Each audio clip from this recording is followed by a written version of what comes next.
महाराष्ट्र के डोंबिवली में गणेशोत्सव की अनोखी परंपरा 57 साल से चली आ रही है। गणपति उत्सव में जहां हर शहर में घर घर और अलग अलग मंडपों में गणपति की स्थापना की जाती है, वहीं डोंबिवली के संदप में पूरे गांव में सिर्फ एक ही गणपति स्थापित किए जाते हैं। करीब 150 घरों वाले इस गांव में श्री दत्ता का प्राचीन मंदिर है।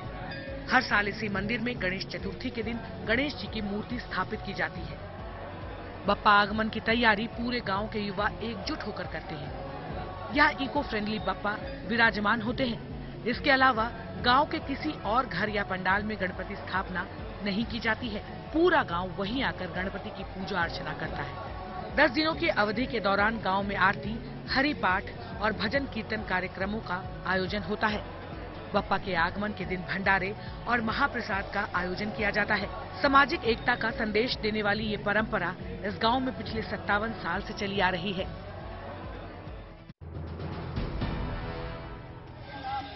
राजस्थान के जैसलमेर में विश्व प्रसिद्ध रामदेवरा मेले की शुरुआत हो गई है।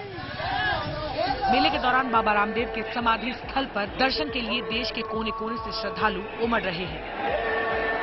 हाथों में रंग बिरंगी ध्वजा लिए बाबा की जय जयकार करते हुए श्रद्धालु कई किलोमीटर की पैदल यात्रा करके यहाँ तक पहुँच रहे हैं। आलम यह है कि इन दिनों रामदेवरा की तरफ से आने वाली हर सड़क पर बाबा के यात्री ही दिख रहे हैं। ये रामदेवरा धाम पर आयोजित 638वां मेला है। मेले में अब तक 40 लाख श्रद्धालु दर्शन कर चुके हैं। हर साल भाद्रपद के दौरान दूज से एकादशी तक आयोजित होने वाले इस मेले में देश विदेश से करीब 50 लाख श्रद्धालु शामिल होते हैं।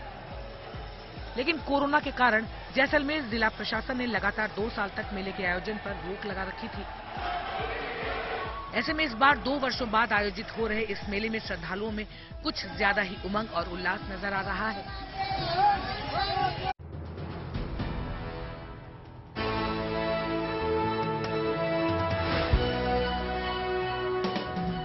शिक्षक दिवस के मौके पर प्रधानमंत्री नरेंद्र मोदी ने देश को खास तोहफा दिया है। देश के विकास के लिए प्रतिबद्ध मोदी सरकार ने एक और बड़ा ऐलान किया है। ये ऐलान देश के स्कूलों के कल्याण और विकास के लिए है। पीएम ने ऐलान किया है कि प्रधानमंत्री स्कूल फॉर राइजिंग इंडिया यानी पीएम श्री योजना के तहत पूरे भारत में 14,500 स्कूल का विकास किया जाएगा। ये मॉडल स्कूल बनेंगे जो नई राष्ट्रीय शिक्षा नीति की पूरी भावना को समाहित करेंगे। इन स्कूलों में आधुनिकतम तकनीक, स्मार्ट क्लासरूम, खेल और बाकी सुविधाओं समेत आधुनिक इंफ्रास्ट्रक्चर पर भी ध्यान दिया जाएगा। ये स्कूल किसी भी स्टूडेंट को उसकी रुचि के अनुसार उसे अपना फील्ड चुनने का मौका दे सके। इससे पहले शिक्षक दिवस के मौके पर पीएम मोदी ने आज राष्ट्रीय शिक्षक पुरस्कार 2022 के विजेताओं से मुलाकात की। इस साल इस पुरस्कार के लिए देश भर के 46 शिक्षकों का चयन किया गया था। ब्रिटेन को अपना नया प्रधानमंत्री मिल गया है। 47 वर्षीय लिज ट्रस ब्रिटेन की तीसरी महिला प्रधानमंत्री होंगी। उन्होंने भारतीय मूल के ऋषि सुनक को हरा दिया है। सोमवार शाम लिज ट्रस को ब्रिटेन की सत्ताधारी कंजर्वेटिव पार्टी का नेता चुन लिया गया। 81,326 वोटों के साथ चुनाव जीतकर लिज ट्रस ने बोरिस जॉनसन की जगह ले ली है। उनके सामने दावेदारी ठोकने वाले भारतीय मूल के ऋषि 20,927 वोटों से पिछड़ते हुए चुनाव हार गए। ऋषि सुनक को महज 60,399 वोटों के साथ संतोष करना पड़ा। मौजूदा प्रधानमंत्री बोरिस जॉनसन ने बीते 7 जुलाई को इस्तीफा दे दिया था। बोरिस जॉनसन के सीट से उतरने के बाद नए पीएम की रेस में पूर्व चांसलर ऋषि सुनक और विदेश मंत्री लिज ट्रस आखिरी तक बने रहे। पहले उम्मीद जताई जा रही थी कि भारतीय मूल के सुनक ब्रिटेन के अगले प्रधानमंत्री बन सकते हैं, लेकिन चुनाव का अंत आते आते 47 साल की ट्रस ने 42 साल के सुनक को हरा दिया। मध्य प्रदेश में एक शिक्षक ने बच्चों के लिए गांव के मकानों की दीवारों को ही किताब के पन्नों में तब्दील कर दिया है। जबलपुर से करीब 35 किलोमीटर दूर धर्मपुरा गांव की दीवारों पर चित्रकारी या सामाजिक संदेशों की जगह बच्चों के पाठ अंकित किए गए। इन अनोखी मुहिम को अंजाम देने वाले शिक्षक हैं दिनेश मिश्रा। दिनेश ने गांव की हर पक्की दीवार को किताब के पन्नों की तरह बना दिया है। दिनेश को यह आइडिया कोरोना काल के समय आया। क्योंकि प्रधानमंत्री आवास योजना के तहत लगभग 80% मकान बन चुके हैं सीमेंटेड, तो हमने उन सीमेंट की दीवारों को गिना और लोगों से बात की कि भाई साहब आप हमें अपनी दीवार का दान कर दें। लोगों ने पूछा क्यों? आपका बच्चा इस गली से निकले, उस गली से भी वो शिक्षा प्राप्त कर सके।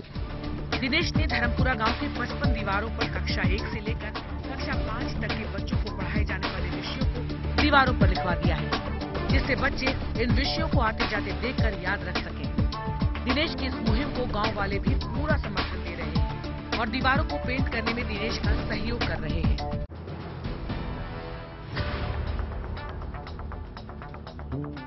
बिहार के नवादा में 30 सालों से ज्यादा तक पानी में डूबी डैम सामने आ गई है। नवादा के रजौली प्रखंड मुख्यालय से 5 किलोमीटर दूर फुलवरिया डैम और चंदौली गांव के पास पिछले 3 दशकों से डैम के पानी में डूबी मस्जिद पूरी तरह से दिखने लगी है। दरअसल फुलवरिया डैम का निर्माण वर्ष 1984 में शुरू कराया गया था। इस दौरान यहां रहने वाली बड़ी मुस्लिम आबादी को हरदिया डैम के बगल के गाँव में बसाया गया था। डैम में पानी भरने के कारण ये मस्जिद पानी में पूरी तरह से डूब गई थी, लेकिन अब जलस्तर घटने के कारण पूरी मस्जिद दिखाई देने लगी है। उस मस्जिद में हम नमाज पढ़े हैं। हमारे दादा परदादा के टाइम में मस्जिद बने हुए हैं। हम लोग उतना होश नहीं है।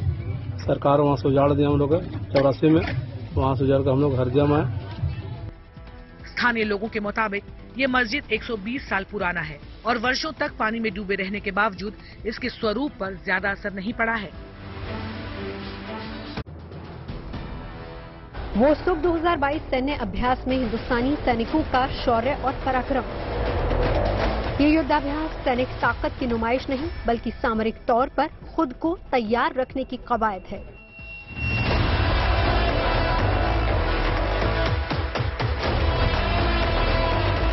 ये सैन्य अभ्यास रूस के सुदूर पूर्वी छोर पर चल रहा है, जिसमें रूस और चीन बड़े पैमाने पर शक्ति प्रदर्शन कर रहे हैं। रूसी रक्षा मंत्रालय के मुताबिक सैन्य अभ्यास में 14 देशों के 50,000 से ज्यादा सैनिक हिस्सा ले रहे हैं। युद्धाभ्यास में 5,000 सैन्य उपकरण, 140 लड़ाकू विमान, 60 युद्धपोत और कई जहाजों को शामिल किया गया है।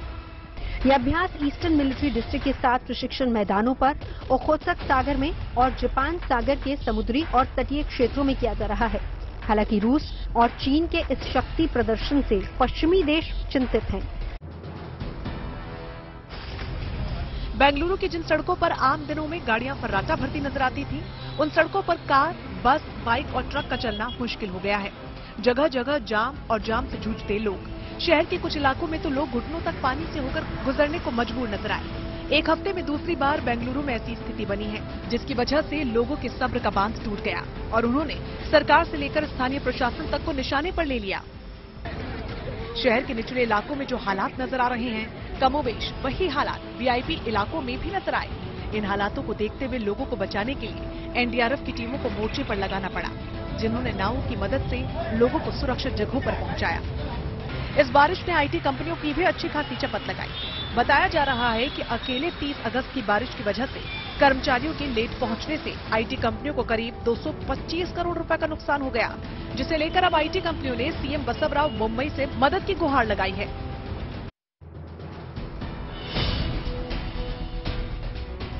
लखनऊ के होटल में आग लगने की घटना के बाद राज्य के दूसरे शहरों में भी प्रशासन अलर्ट हो गया है, जिसकी एक तस्वीर संगम नगरी प्रयागराज से सामने आई।